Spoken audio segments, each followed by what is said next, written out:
guys, what's up? Welcome back to my channel, and today we have a book review for you, and this is kind of an exciting one because it's my first proof review, except now I've kind of missed the date of the proof, which wasn't my fault because I got the proof late. So now the proof isn't a proof anymore, it's actually a book that you can buy, thankfully, so after this review you can go and buy it. I'll link it in the description, but from the title you can see that I am reviewing Heartstream here by Tom Pollock. Now this is a psychological thriller, as noted, and it did come out in July of this year, so only a few weeks ago, so I'm not too that late.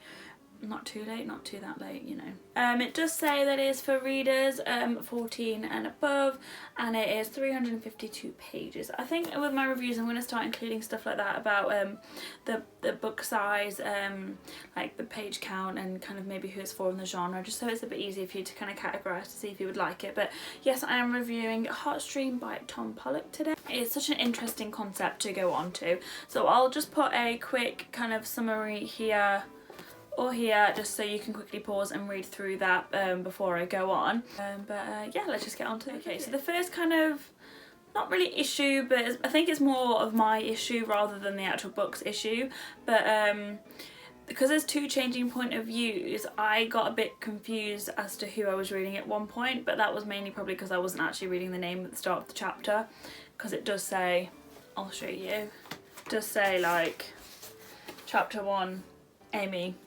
Whereas I would just kind of read, oh, chapter 2, chapter 3, whatever, and then just forget who was the point of view it's listed. So yeah, just be aware of that. Let me just put that there for now. Okay.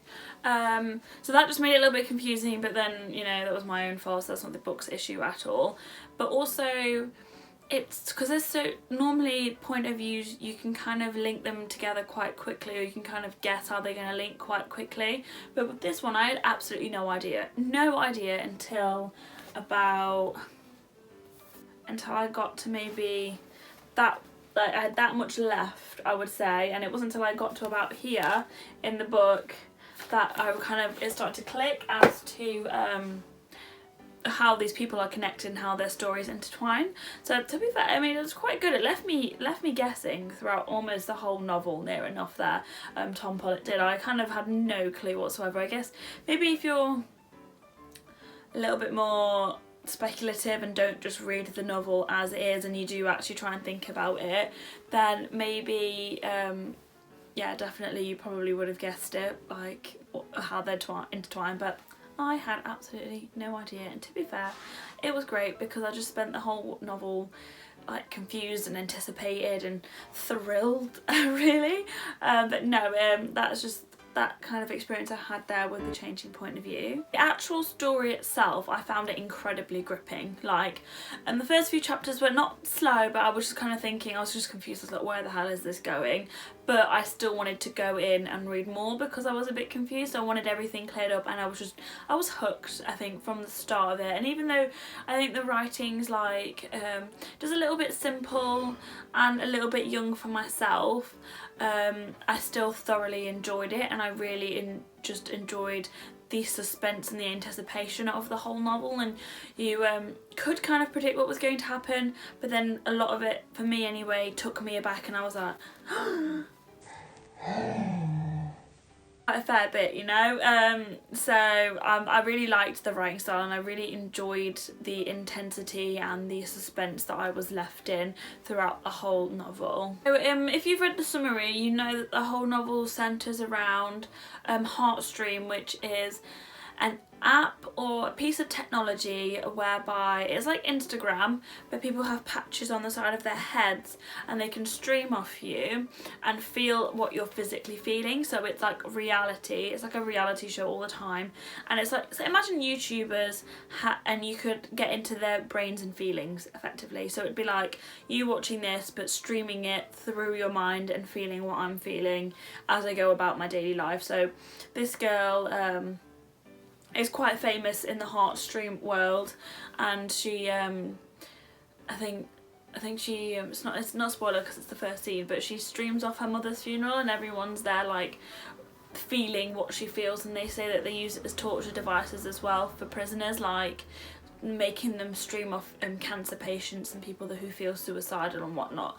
So I think the actual concept itself is really interesting, and Tom can do like so much more with it. So whether or not he wants to make a sequel or whatever, but he can make a standalone but in the same world where Heartstream exists. So I think that actual idea is just really interesting. He's got so much to play with in regard to the concept itself. There's so much he can just generally do, and to be honest, I wish I thought of it because it sounds amazing. But I've actually decided that this novel should be called Heartbreak and not Heartstream.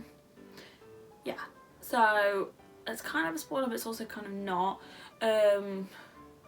It's just, there's so much emotion in one of the girls' point of view. I'm not going to say which one, but there's just so much like hardship and so much she has to go through that your heart really is wrenched, and you feel so much. And that's amazing that he, like, Tom can do that as a writer. Like, some people can really struggle with it and some people can just get it too much, but I just think this was absolutely perfect. Like, I felt like I knew Kat, and I actually was, she was someone that I went to school with, and I was watching her from a distance, just feeling all of these emotions for her. Because of the concept of Heartstream, it really brings to light the issues of like cyberbullying and how crazy fans can be, and how just intense people can be on the internet, and how they actually have an effect on people outside of the internet effectively. So like, people forget that on the other side of that screen is another person, and Tom deals with that really brilliantly and just kind of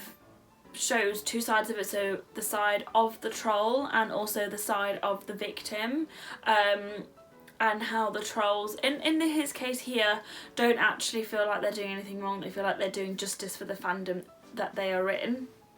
So it's interesting to see it from that perspective, but it honestly broke my heart. Like, my heart. I'm still recovering from this, really, basically. And because of that, I need closure, okay? So this landed on one hell of a cliffhanger, and I swear to God, if Tom has not written a sequel by this time next year, I'm gonna be very sad.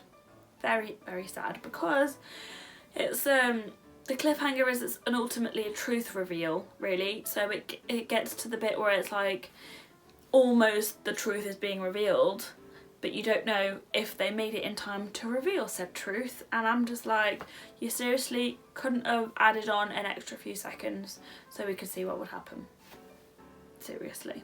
So in that regard, I need some closure, but I actually really like how the ending went. It didn't just give you everything, it didn't give you resolution, it didn't give you a nice neat ending wrapped up in a bow and handed to you as such. It was like, no, I'm gonna leave you here and you've got to work for it. You've got to speculate, you've kind of got to assume, you've got to hope that everything is okay, and that is how Tom left it effectively.